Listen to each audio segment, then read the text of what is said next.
За доцната и нејасна реакција на Уставниот суд, судиите требаше да реагираат веднаш, уште пред 2 години кога во собранието СДСМ и ДУИ ги протуркаа и повеќе од спорните измени во кривичниот законник. Според познавачите не е доволно што првиот човек на Уставен, Дарко Костадиновски, кажа дека измените донеле непоправлива штета за правната држава и правниот поредок. Адвокатот Драган Пешевски за Алфа вели уште почудно е што Уставен му дава рок од 6 месеци на собранието да ги поправи штетните промени. Според него единствено што требало да направат е веднаш да го поништат законот. Уставниот суд требаше да реагира веднаш, ова сметам дека е задоцната реакција и не само што е задоцната, туку е нејасна, што сега законодавниот дом во ваква ситуација може да поправи, да си го оддонесе законот кој што си го изгласал, не.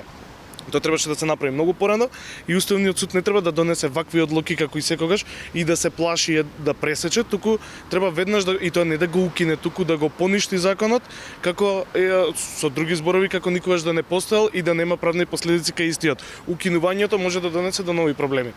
Уште кога експресно беа изгласани спорните измени, имаше жестоки реакции во јавноста, дека тогашната власт со измените се обидува да се спаси од високи затворски казни за сторен криминал.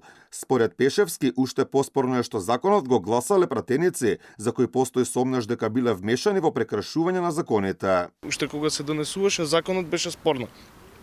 И уште тогаш се виде дека се влегува во темелните вредности на Уставот на Македонија. За законот гласа лица кои што беа обвинети за членот за кој што гласаа да се промени.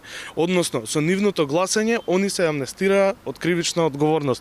Тоа ако е еднаквост на граѓаните пред уставност и законитост, и законите не знам што. Измените во кривичниот законник во собранието поранешната власт си ги изгласа експресно за само 2 дена, а веднаш ги потпише и тогашниот претседател Стево Пендаровски. Тоа предизвика жестоки реакции, како кај правната фела во државава, така и кај Европската комисија, бидејќи промените се однесуваа на членови кои ги ублажуваат казните, кои се однесуваат на функционери, службени и одговорни лица во јавни предпријатија и установи.